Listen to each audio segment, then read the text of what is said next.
আল্লাহ আমার রব, এই রবি আমার সব। দামে দামে তন মনে তারি অনুভব।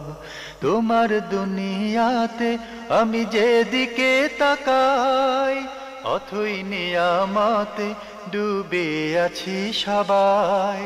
পাক পাখালির গানে শুনি তসবি কলো রব, তসবি কলো রব। আল্লাহ আমার রব, এই রবি আমার সব। আসসালামু আলাইকুম। প্রিয় দর্শক, আপনারা কেমন আছেন? সবাই ভালো থাকুন, সেটি আমাদের একান্ত কামনা। শুরু হলো আনটিভি আয়োজিত এবং লাভ হলো নিবেদিত অনুষ্ঠান আপনার জিজ্ঞাসা। আপনাদের সাথে আছি আমি জয়নুল আবেদিন আজাদ। আর আপনাদের মনে জাগা প্রশ্নের জিজ্ঞাসার জবাব দিচ্ছেন বিশিষ্ট আলেম ডক্টর মোহাম্মদ সাইফুল্লাহ। আসসালামু আলাইকুম ওরহমতুল্লাহি ওয়া বারাকাতুহু। প্রিয় দর্শক, চলুন তাহলে জিজ্ঞাসার জগতে। শুরুতেই একটি ইমেল পাঠিয়েছেন সানিয়াত আহনাব। লিখেছেন, মহানবী হজরত মোহাম্মদ মুস্তাফা সাল্লাল্লাহু আলাইহি ওয়াসাল্লাম তাহাজ্জুদ নামাজের পরে কি কি জিকির করতেন এবং ফজরের পরে কি কি জিকির করতেন? ধন্যবাদ আপনাকে। আপনি যে প্রশ্নগুলো করেছেন আসলে সেগুলো আজকারের সাথে সম্পৃক্ত, আর এগুলো আমাদেরকে রাসূলুল্লাহ সাল্লাল্লাহু আলাইহি ওয়াসাল্লামের আজকারগুলোকে যারা সংরক্ষণ করেছেন বিভিন্ন বইয়ের মাধ্যমে, ইমাম নববী রহমতুল্লাহ আলাইহি বিষয়ের উপর একটি কিতাব রেখেছেন, কিতাবুল আজকার। এটা খুবই গুরুত্বপূর্ণ একটি কিতাব, সেটা সংগ্রহ করতে পারেন, সেখান থেকে বিস্তারিত জেনে নেওয়ার জন্য চেষ্টা করবেন। ইবনে সুন্নী রাহিমাহুল্লাহু তাআলা আজকারুল ইয়াউমি ওয়াল লাইলা, মানে রাত্র এবং দিবসের জিকির সমূহ, এই বিষয়ের উপর কিতাব লিখেছেন, অত্যন্ত গুরুত্বপূর্ণ। এই কিতাবেও আপনি এই বিষয়ে বিস্তারিত আলোচনা পাবেন। ইমাম বাইহাকি রাহিমাহুল্লাহু তাআলা এই বিষয়ের উপর শ্রেষ্ঠ একটি সংকলন করেছেন, কিতাবুদ দাওয়াত আল কবীর। কিতাবুদ দাওয়াত আল কবীর, এই কিতাবের মধ্যে বিস্তারিত আপনি আলোচনা পাবেন যে আজকারগুলো রাসূলুল্লাহ সাল্লাল্লাহু আলাইহি ওয়াসাল্লাম যেগুলো করতেন সেগুলো বিস্তারিত রয়েছে। এটা আমি মুতাকাদ্দিমিনদের বক্তব্যগুলো উল্লেখ করেছি, এবং যারা পূর্ববর্তী যুগের আলেমদের মধ্যে, তাদের মধ্যে হাফিজ ইবনে হাজার আসকালানী রহমতুল্লাহ আলাইহি কিতাবুল আজকারের উপর তিনি আরেকটি সংকলন করেছেন, সেটাও অত্যন্ত নির্ভরযোগ্য, নাতাইজুল আফকার। এই কিতাবটিও অত্যন্ত গুরুত্বপূর্ণ। এটাও যদি কেউ সংগ্রহ করেন তিনি এখান থেকে উপকৃত হতে পারবেন। বাকি রয়ে গিয়েছে যে বিষয়টি, সেটা হলো এই যুগে এই বিষয়ের উপর আরও গুরুত্বপূর্ণ অনেকগুলো বই রচিত হয়েছে। এই যুগে সবচেয়ে কাছাকাছি সময়ের মধ্যে যে সুন্দর, নির্ভরযোগ্য, অথেন্টিক বই, সেটি হচ্ছে শেখ সাঈদ ইবনে ওয়াহাব আল কাহতানী রাহিমাহুল্লাহু তাআলা। তিনি একটি কিতাব রচনা করেছেন, সেই কিতাবটি হচ্ছে হিসনুল মুসলিম। এর মধ্যে মূলত সকাল সন্ধ্যার জিকিরগুলো উল্লেখ করা আছে, ফরজ সালাতের পরে যে জিকিরগুলো রয়েছে সেগুলো উল্লেখ করা হয়েছে। তারপরে রাসূল সাল্লাল্লাহু আলাইহি ওয়াসাল্লামের নিয়মিত যে সমস্ত আজকারগুলো, রাসূলুল্লাহ সাল্লাল্লাহু আলাইহি ওয়াসাল্লাম জীবনের বিভিন্ন পর্যায়ে রাসূল সাল্লাল্লাহু আলাইহি ওয়াসাল্লাম টয়লেটে যাওয়ার জন্য, টয়লেট থেকে বের হওয়ার জন্য, বাজারে যাওয়ার জন্য ইত্যাদি যে জিকিরগুলো সহিহ সুন্নাহ দ্বারা সাব্যস্ত হয়েছে সেগুলো তিনি উল্লেখ করেছেন। সেখান থেকে এই কিতাবটি অত্যন্ত গুরুত্বপূর্ণ, সেটা আপনি গ্রহণ করতে নিতে পারেন, নিয়ে সেখান থেকে সংগ্রহ করতে পারেন, সেখানে সব পেয়ে যাবেন। বাকি আমরা এখানে যে বিষয়টি আপনাকে দৃষ্টি আকর্ষণ করতে চাই সেটা হচ্ছে এই আল্লাহ নবী সাল্লাল্লাহু আলাইহি ওয়াসাল্লাম, শেষ রাত্রে নবী সাল্লাল্লাহু আলাইহি ওয়াসাল্লাম আল্লাহ রাব্বুল আলামিনের তাহাজ্জুদের সালাত আদায় করার পরে নবী সাল্লাল্লাহু আলাইহি ওয়াসাল্লাম যেই জিনিসটি নবী সাল্লাল্লাহু আলাইহি ওয়াসাল্লাম আল্লাহ রাব্বুল আলামিনের প্রথমে আল্লাহ তাআলা তাসবিহ এবং তাকদীস করতেন, সুবহুন কুদ্দুসুন রাব্বুল মালাইকাতি ওয়ার রূহ, সুবহুন কুদ্দুসুন রাব্বুল মালাইকাতি ওয়ার রূহ। এটি রাসূলুল্লাহ সাল্লাল্লাহু আলাইহি ওয়াসাল্লাম তিনবার বলতেন, এবং রাসূলুল্লাহ সাল্লাল্লাহু আলাইহি ওয়াসাল্লাম আল্লাহ রাব্বুল আলামিনের কাছে দোয়া করতেন, আল্লাহুম্মা রাব্বিস সামাওয়াতি ওয়াল আরদি ওয়া মা ফিহিন। দীর্ঘ একটি দোয়া রয়েছে, সেই দোয়াটি সেখান থেকে শিখে নেওয়ার জন্য চেষ্টা করবেন।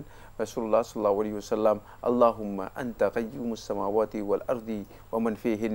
আল্লাহ রাব্বুল আলামিনের কাছে রাসূলুল্লাহ সাল্লাল্লাহু আলাইহি ওয়াসাল্লাম আল্লাহ রাব্বুল আলামিনের শ্রেষ্ঠত্ব, মহত্বের যে দিকগুলো আছে সেগুলো তুলে ধরে আল্লাহ তাআলার কাছে রাসূল সাল্লাল্লাহু আলাইহি ওয়াসাল্লাম ক্ষমার জন্য দোয়া করতেন, এবং এই দোয়াগুলো রাসূলুল্লাহ সাল্লাল্লাহু আলাইহি ওয়াসাল্লামের কিতাবুল আজকারের মধ্যে সবগুলো সংকলিত আছে এবং অনেক দীর্ঘ, অনেক দীর্ঘ, সেগুলো মানে মানে আপনি এই একটি আলোচনার মাধ্যমে বা প্রশ্ন উত্তরের মাধ্যমে আসলে আমরা একেবারেই মানে দোয়া, কারণ দোয়া বলে দিলে প্রশ্ন উত্তরের মাধ্যমে আপনি কিছুই এটা লিখতে পারবেন না, মুখস্থ করতে পারবেন না, সুতরাং এটা আপনাকে অবশ্যই কালেক্ট করতে হবে। তারপরে ঠিক একই কথা ফরজ সালাতের পর না, ফরজ সালাতের পরে রাসূলুল্লাহ সাল্লাল্লাহু আলাইহি ওয়াসাল্লাম অনেকগুলো আজকার আমাদেরকে শিক্ষা দিয়েছেন। সালাম ফিরানোর পর রাসূলুল্লাহ সাল্লাল্লাহু আলাইহি ওয়াসাল্লাম যেটি করতেন, আস্তাগফিরুল্লাহ আস্তাগফিরুল্লাহ আস্তাগফিরুল্লাহ 3 বার, আল্লাহুম্মা আনতাস সালাম ওয়া মিনকাস সালাম তাবারাকতা ইয়া যাল জালালি ওয়াল ইকরাম। এরপর রাসূলুল্লাহ সাল্লাল্লাহু আলাইহি ওয়াসাল্লাম আরও কিছু দোয়া করতেন। তবে রাসূলুল্লাহ সাল্লাল্লাহু আলাইহি ওয়াসাল্লামের সহিহ হাদিস দ্বারা সাব্যস্ত হয়েছে, সহিহ riwayতের মাধ্যমে এসেছে, রাসূলুল্লাহ সাল্লাল্লাহু আলাইহি ওয়াসাল্লাম ফরজ সালাতের পরে বলেছেন, যদি কেউ আয়াতুল কুরসি, সূরাতুল বাকারার মধ্যে যে আয়াতুল কুরসি রয়েছে, এই আয়াতুল কুরসি যদি ফরজ সালাতের পরে পড়ে, তাহলে মৃত্যু ছাড়া আর কোনো কিছুই জান্নাতে যাওয়ার জন্য তার প্রতিবন্ধক হতে পারে না। মানে আর কোনো বাধা নেই, আর কোনো বাধা নেই, জান্নাতে যাওয়ার জন্য কোনো ধরনের বাধা নেই, একেবারে সরাসরি তার জন্য জান্নাত। এই কথা রাসূলুল্লাহ সাল্লাল্লাহু আলাইহি ওয়াসাল্লাম হাদিসের মধ্যে স্পষ্ট করে ঘোষণা করে দিয়েছেন। সুতরাং বোঝা যাচ্ছে যে মূলত আল্লাহ নবী সাল্লাল্লাহু আলাইহি ওয়াসাল্লাম মানে ফরজ সালাতের পরে নিয়মিত আয়াতুল কুরসিও পড়তেন, এবং আরও অনেকগুলো দোয়া সেখানে রয়েছে, সেগুলো জেনে নেওয়ার জন্য চেষ্টা করুন। আমরা সংক্ষিপ্ত সময়ে খুবই গুরুত্বপূর্ণ বিষয়ে অবগত হলাম, সাথে আমরা এই বার্তাও পেলাম আমাদের কষ্ট করে গ্রন্থ সংগ্রহ করতে হবে, শিখতে হবে, জানতে হবে। শুধু প্রশ্নোত্তরের অনুষ্ঠানে সব কিছু বোধহয় অর্জন সম্ভব নয়। আমরা ইঙ্গিত পেতে পারি, পথেও পথে পারি, এবং পথযাত্রার নির্দেশনা বা দিশা পেতে পারি। প্রিয় দর্শক, এবার আমাদের হাতে আরও একটি ইমেল। এটি পাঠিয়েছেন শাহরুখ হোসেন তন্ময়। লিখেছেন, আমরা জানি হারাম টাকা দিয়ে কোরবানি করলে তা কবুল হবে না, কিন্তু পরিবারের প্রধান সদস্য হারাম টাকা দিয়ে কোরবানি করলে ওই কোরবানির মাংস পরিবারের অন্য সদস্যরা খেলে তাদের কি গুনাহ হবে? আর আল্লাহ সুবহানাহু ওয়া তাআলা হারাম গর্হিত জিনিস আল্লাহ রাব্বুল আলামিনের কাছে গ্রহণযোগ্য নয়, এটি ঘোষণা করে দিয়েছেন। সেক্ষেত্রে মানে কেউ যদি হারাম কাজ, মানে হারাম কিছু আল্লাহ রাব্বুল আলামিনের জন্য নিবেদন করেন, তাহলে তার এটি গ্রহণযোগ্য হবে না। ইন্নাল্লাহা তাইয়্যিবুন লা ইয়াকবালু ইল্লা তাইয়্যিবা, আল্লাহ তাআলা পবিত্র, তিনি পবিত্র জিনিস তারা কবুল করেন না। ইন্নামা ইয়াতাকাব্বালুল্লাহু মিনাল মুত্তাকিন, কোরআনে কারীমে আল্লাহ সুবহানাহু ওয়া তাআলা ইরশাদ করেছেন, তিনি শুধুমাত্র মুত্তাকি যারা রয়েছে তাদের কাছ থেকে গ্রহণ করে থাকেন। রাসূলুল্লাহ সাল্লাল্লাহু আলাইহি ওয়াসাল্লাম হাদিসের মধ্যে বলেছেন, আন্না ইউস্তাজাবু লাহু, কিভাবে তার দোয়া কবুল হবে, কিভাবে তার দোয়া কবুল হবে। দোয়া মানে এখানে ইবাদতকে বোঝানো হচ্ছে, সকল প্রকার ইবাদতের মধ্যে অন্তর্ভুক্ত হবে। কিভাবে? আন্না ইউস্তাজাবু লাহু, কিভাবে? মাতআমুহু হারাম ওয়া মাশরাবুহু হারাম ওয়া মালবাসুহু হারাম, যা খেয়েছে হারাম, যা পড়েছে হারাম, যা পান করেছে হারাম, অর্থাৎ সব হারাম কিছু দিয়ে মানে ভরপুর। সুতরাং এই হারাম আল্লাহ তাআলার কাছে কিভাবে গ্রহণযোগ্য হবে? কিন্তু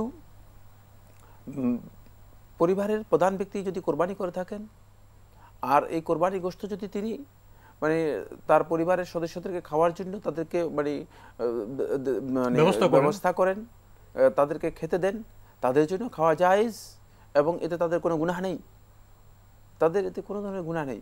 কিন্তু তারা পরিবারের তারা হালাল জিনিস খাচ্ছে, তাদের যদি জবে হালাল হয়, হালাল প্রক্রিয়া যদি জবে হয়ে থাকে, তাহলে তাদের জন্য এটি খাওয়া হালাল, তাদের এর দায়িত্ব পরিবারের প্রধান যিনি তিনি গ্রহণ করবেন। তবে এই ক্ষেত্রে তাদের উপর কর্তব্য হচ্ছে যেটা, সেটা হলো এই পরিবার প্রধানকে সতর্ক করা যে আপনার এই হারাম কাজটি মানে আপনার জন্য মানে করা উচিত নয়, বা হারাম ইনকাম আপনার জন্য জায়েজ নেই, আপনি হারাম কাজের সাথে নিজেকে জড়িত রাখবেন না, এর দায়িত্ব আমরা বহন করব না। কিন্তু যেহেতু মানে যারা মানে পরিবারের সদস্য রয়েছে, ইযা কানা মিম্মান ইয়াউল আলাইহি, যদি তারা এমন ব্যক্তি হয় মানে যাদের ভরণ পোষণ দেয়া তার উপর ওয়াজিব, তাহলে তো তারা খেতেই হবে বাধ্যতামূলকভাবে। কিন্তু ইযা লাম ইয়াকুন মিম্মান ইয়াউল আলাইহি, যদি তারা এমন ব্যক্তি হয়ে থাকে মানে যাদের ভরণ পোষণ দেয়া তার উপর বাধ্যতামূলক নয়, মানে শরীয়তের বিধান অনুযায়ী তাদের ভরণ পোষণ দেওয়ার বিষয়টি বাধ্যতামূলক নয়, তাদেরকেও যদি তিনি খেতে দেন, তাহলে ইয়াকুনু যালিকা হাদিয়াতান আলাইহিম ইল্লাম ইয়াকুনু ফুকারা, যদি তারা ফকির মিসকিন না হয় তাহলে তাদের এটা হাদিয়া হবে।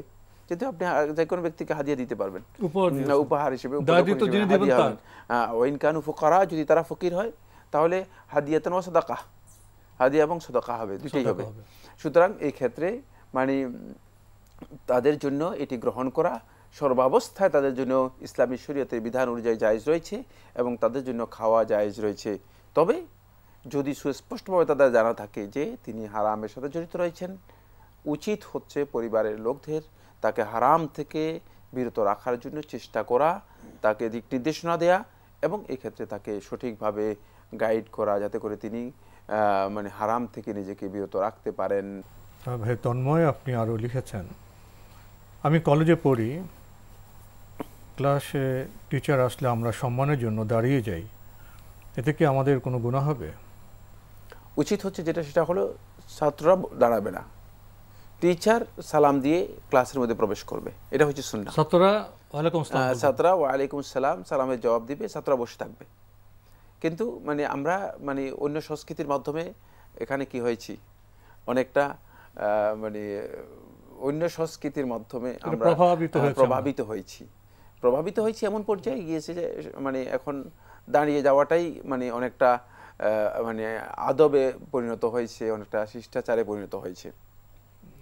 যদি সেটাকে আদাত হিসেবে কোথাও মানে এমনভাবে স্টাবলিশড হয়ে যায়, তাহলে এটা মুখালাফাতুস সুন্নাহ হবে, সুন্নাহের খেলাফুস সুন্নাহ হবে, কিন্তু এই কাজটি বেদাত হবে না।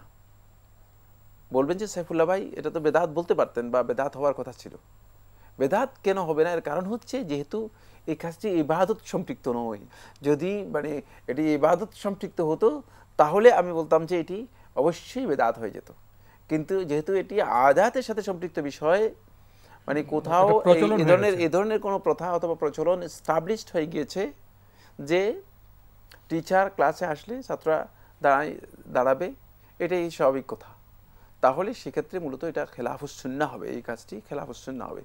উচিত হচ্ছে টিচারকেই বলে দেওয়া যে খেলাফুস সুন্নাহ, এই আমলটি আমরা করব না, যেহেতু সুন্নাহ হচ্ছে নবী সাল্লাল্লাহু আলাইহি ইসলামের। টিচার ক্লাসে প্রবেশ করবেন, তিনি সালাম দিয়ে প্রবেশ করবেন, আর ছাত্ররা মানে সালামের উত্তর দিবে, বসে থেকে ছাত্ররা সালামের উত্তর দিবে। এই যে আমাদের দেশে, আমাদের জনপদে এবং পৃথিবীর বিভিন্ন জনপদে মুরব্বীরা আসলে, টিচাররা আসলে দাঁড়িয়ে যায়। আল্লাহ আমার রব, এই রবি আমার সব, আল্লাহ আমার রব, এই রবি আমার সব। আমরা একটি প্রশ্নের জবাব দেওয়ার চেষ্টা করেছি। শিক্ষক শ্রেণীকক্ষে প্রবেশ করলেন, সম্মানের জন্য ছাত্ররা সব দাঁড়িয়ে গেল। আমরা মূল জিনিস জেনেছি যে যখন শিক্ষক শ্রেণীকক্ষে প্রবেশ করবেন তিনি সালাম দিবেন এবং ছাত্ররা বসে থেকেই তার জবাব দেবে। কিন্তু আমাদের দেশে, বিভিন্ন মুসলিম দেশে যেখানে 80-90% মুসলিম, সে দেশেও সুন্নতের খেলা বিষয়টি কিভাবে প্রতিষ্ঠিত হয়ে গেছে। এখান থেকে উপলব্ধি করা যায় যে ইসলামের শিক্ষার বিষয়ে, সংস্কৃতি বিষয়ে আমরা তেমন সচেতন নই।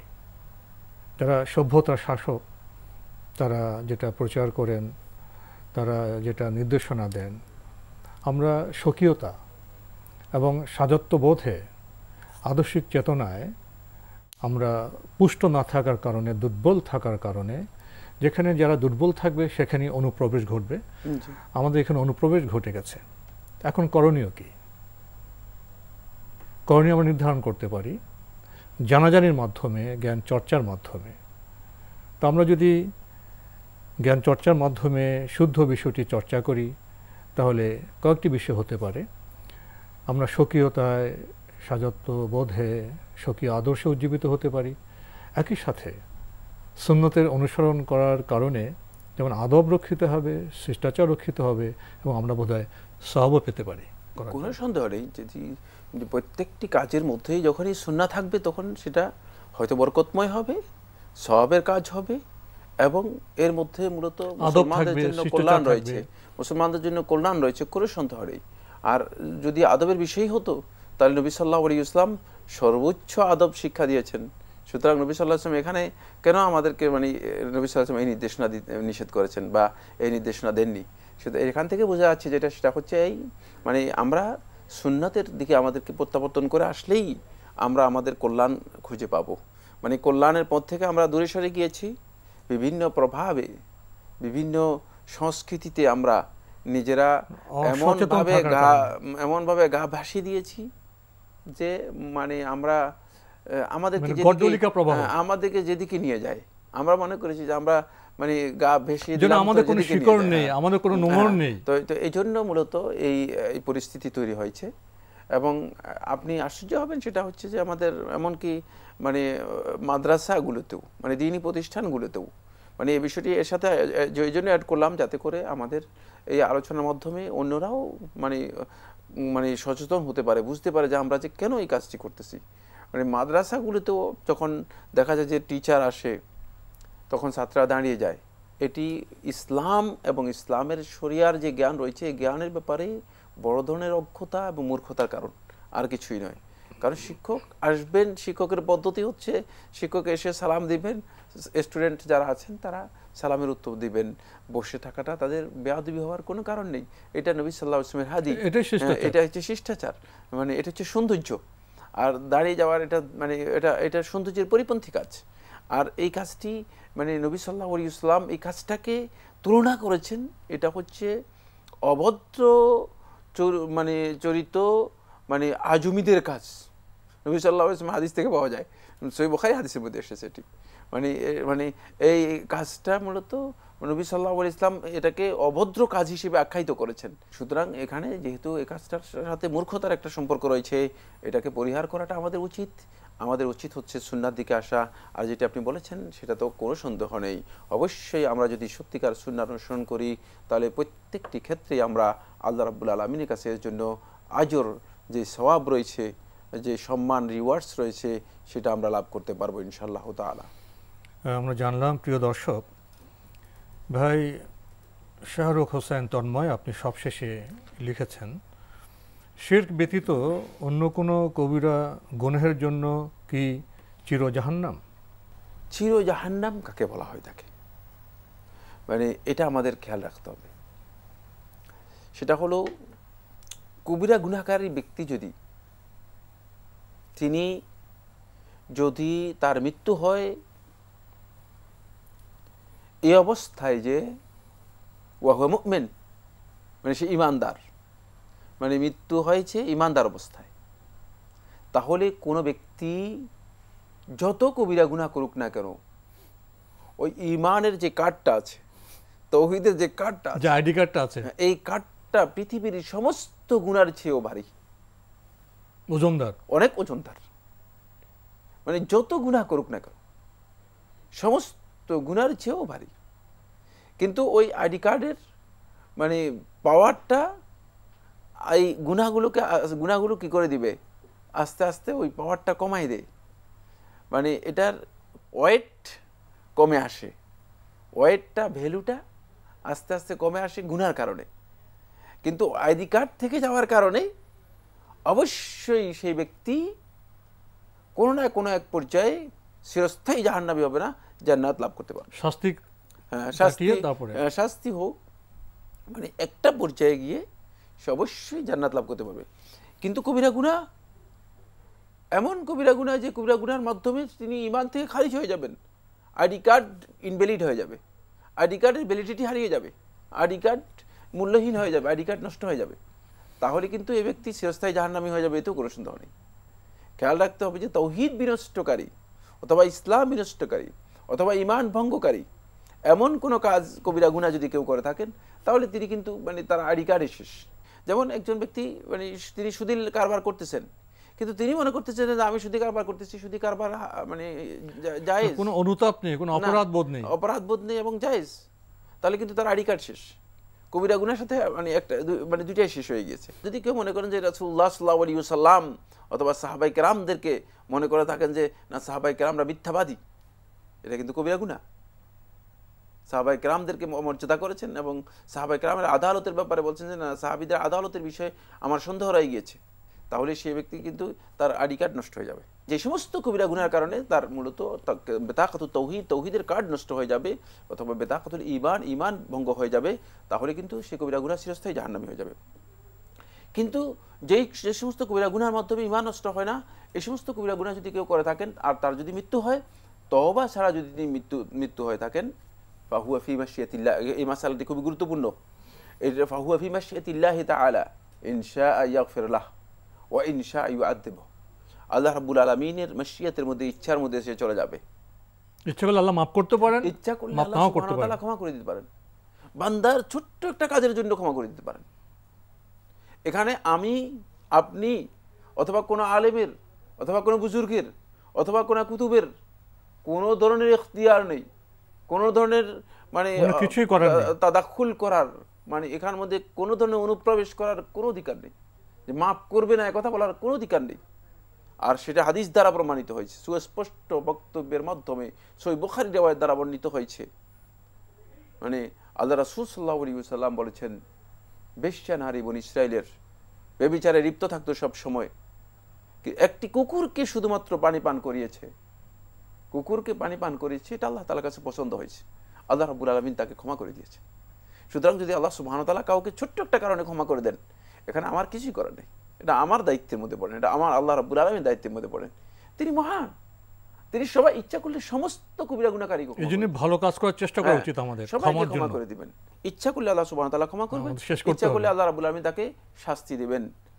এখন আল্লাহ রাব্বুল আলামিনের ইচ্ছার উপর নির্ভর করবে, আল্লাহ রাব্বুল আলামিন বান্দাদেরকে ক্ষমা করবেন, এটাই বান্দারা সবসময় আল্লাহ রাব্বুল আলামিন শিরক সম্পর্কে করার ধারণা পরে কেউ যদি করবেন। ক্ষমা না চায়, তবে তাহলে কি আল্লাহ ক্ষমা করবেন শিরকের গুনাহ? তবে শুধুমাত্র শিরক, ওই শিরক, যে শিরক প্রকাশ্য শিরক, যেগুলোর ব্যাপারে কোনো ধরনের সন্দেহ সংশয়ের অবকাশ নেই, এই ধরনের শিরকে লিপ্ত যদি কেউ হয়ে থাকেন, আল্লাহ রাব্বুল আলামিন তার শিরকের গুনাহ ক্ষমা করবেন না।